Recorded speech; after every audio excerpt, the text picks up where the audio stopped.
Well, I'm not just going to sit around here and deteriorate. Why not? I've been doing it for years.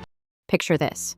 A woman who could stop traffic with her sultry gaze, command a stage with her powerful voice, and yet remain forever tied to the image of a loving monster mom.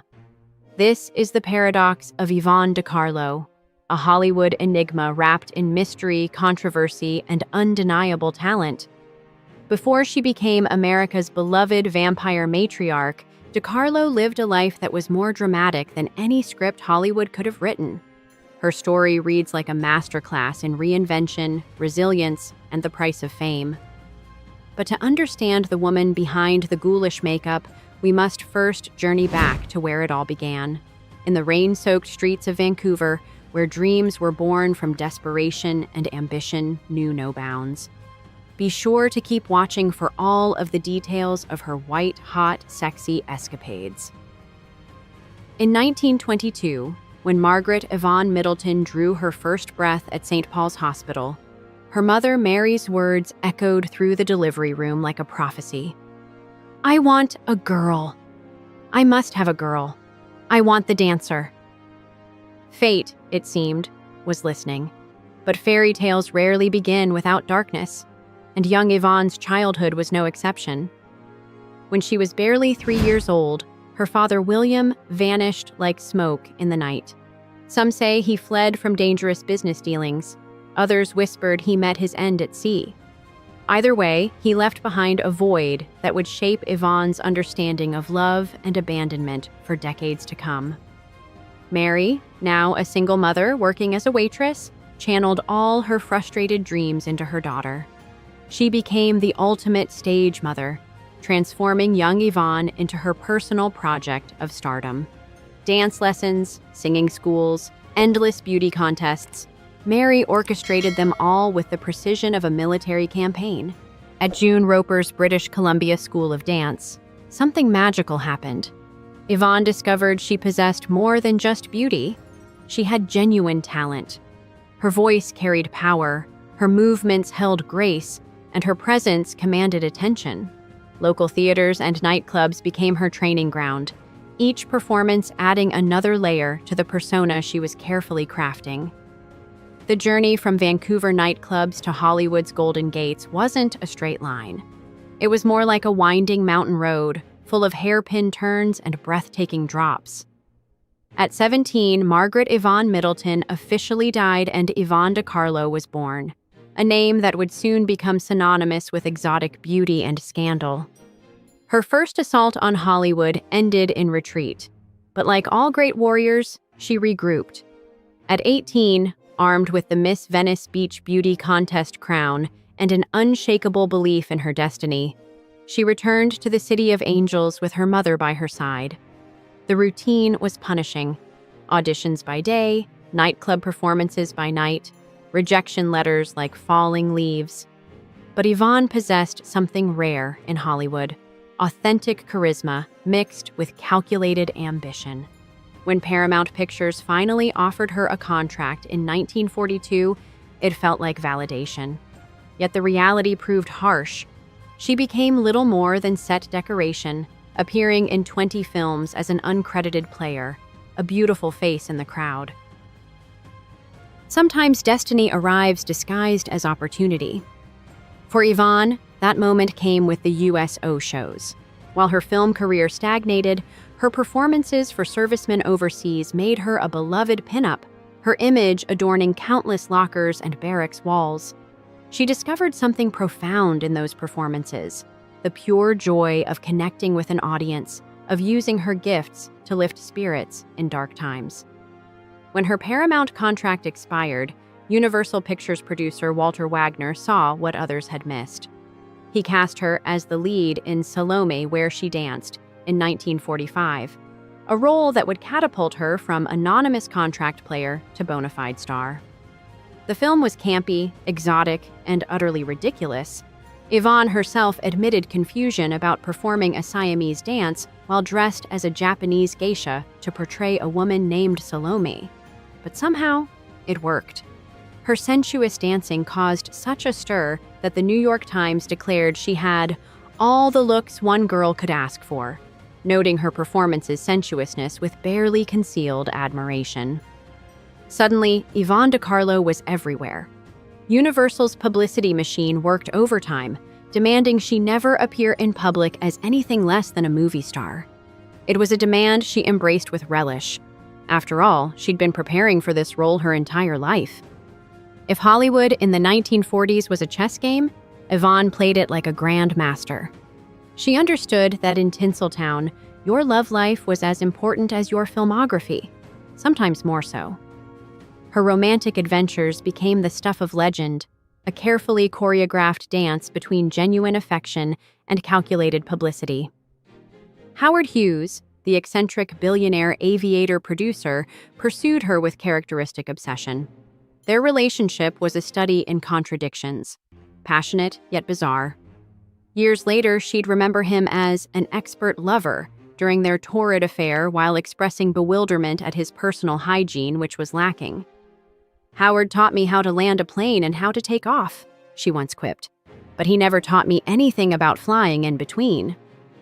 The parade of suitors read like a who's who of Hollywood royalty. Robert Stack, with whom she maintained a lifelong friendship. Robert Taylor, the Clark Gable of his generation. Billy Wilder, the legendary director. Burt Lancaster, with whom she shared an infamous encounter on a mink coat in her backyard. Some relationships were serious courtships that she hoped would lead to marriage. Others were purely physical attractions that burned bright and brief. She was refreshingly honest about her sexual appetites and adventures, later noting in a television interview that among her many famous lovers were also many one-night stands. There were a few truck drivers in there, too. This candor, unusual for the era, only added to her mystique. She was given the somewhat unflattering name by the press, Hollywood's #1 bachelor girl. Well, with a face like that and her trademark dazzling gray-blue eyes, who could blame her?